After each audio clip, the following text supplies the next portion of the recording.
Welcome to 10 Minutes a Day, a daily reading of the Catholic Church's social encyclicals. We interrupt the planned progression of the documents to bring you Magnifica Humanitas, the brand new encyclical of Pope Leo XIV on safeguarding the human person in the time of artificial intelligence.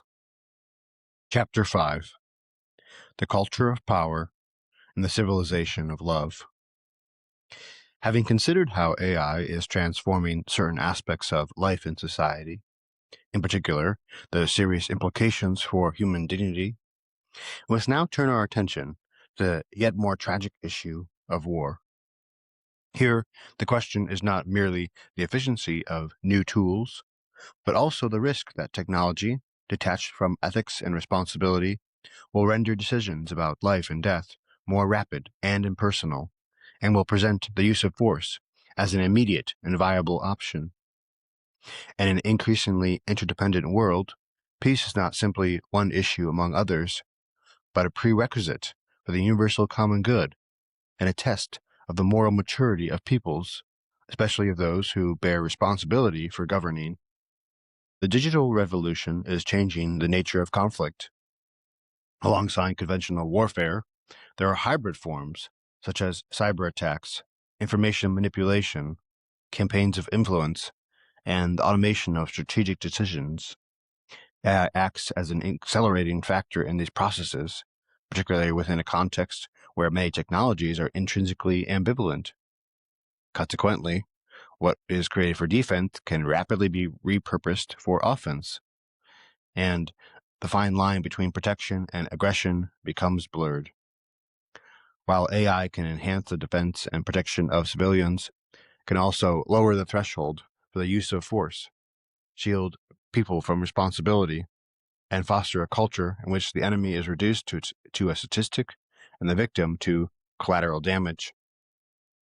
Faced with these transformations, we must recall the principles of social doctrine, the dignity of the person, the common good, the universal destination of goods, subsidiarity, solidarity, and justice, for they are criteria for judging whether technologies truly serve humanity or are subjugating it. We should therefore consider these principles as guidelines for our decision-making. In this chapter, therefore, I will compare two opposing approaches, which I have already evoked through biblical imagery in the introduction. On the one hand, there is the temptation of constructing the Tower of Babel, relying on power and pride. On the other hand, patience is required in order to rebuild Jerusalem piece by piece, as in the time of Nehemiah, by safeguarding humanity and the common good. If we examine cut this part out too. As in the time of Nehemiah, by safeguarding humanity and the common good. If we examine global dynamics, we can recognize more clearly the spread of a culture of power, characterized by polarization and violence. The modern Babel can be seen not only in the globalized technocratic paradigm, but also in the remote clash between opposing imperialisms, between powers that wish to preserve their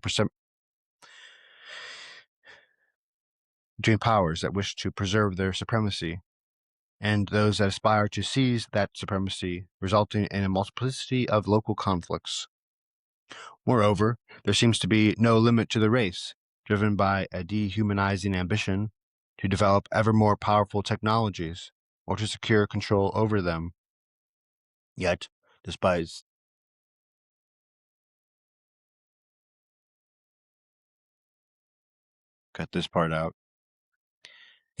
this downward spiral, we can also glimpse a great part of humanity that is striving to remain human and working to build the holy city of coexistence and peace. All too often, we are unwitting builders and clumsy architects of the city, capable of generous gestures, but lacking an overall vision. This building project is slower, less visible, and less spectacular, and awaits a better understanding and greater coordination, so that may become the conscious and clear responsibility of every community, from families to states and the relations between nations. It is this prospect of commitment, this construction site of hope, that we call the civilization of love.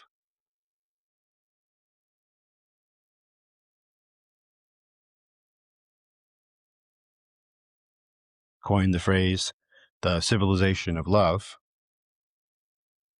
When St. Paul VI coined the phrase, the civilization of love, the world was in the midst of the Cold War, an arms race, and severe economic instability.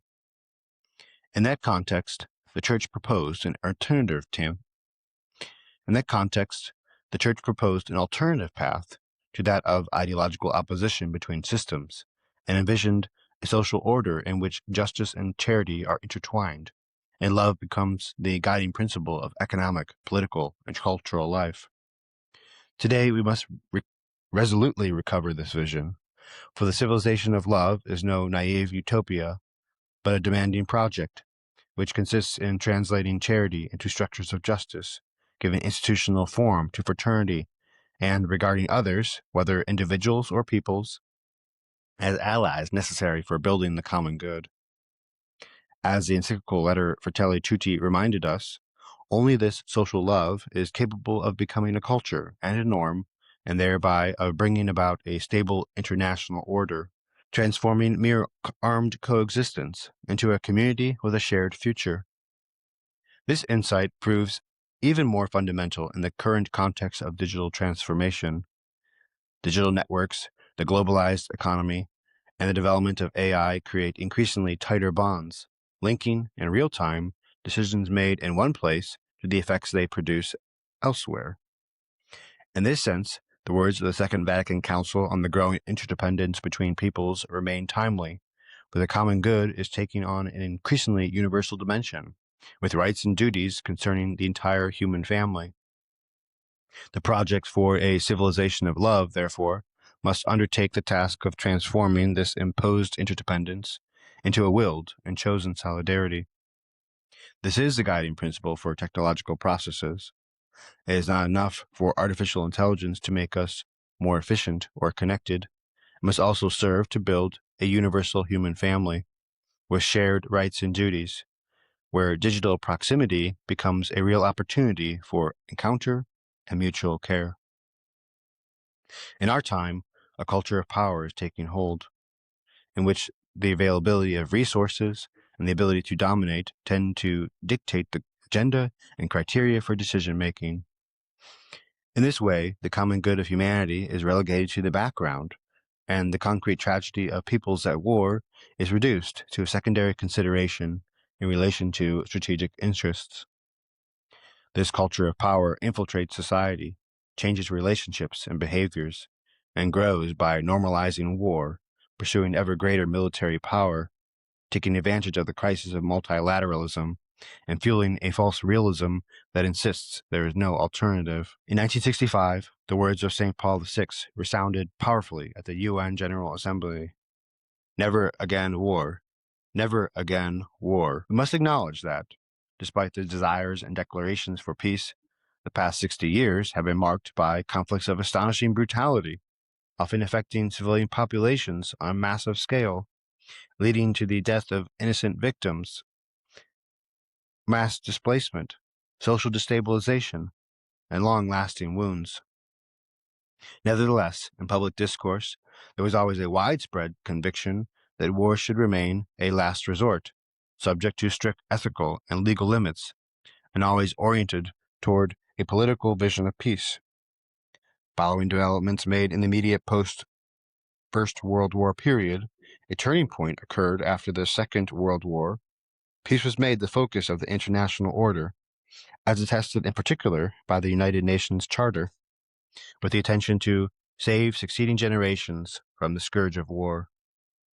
Many national constitutions restricted the use of force to extreme and strictly limited circumstances. Even during the Cold War, despite the existence of serious conflicts, there remained the awareness that a new world war had to be avoided at all costs.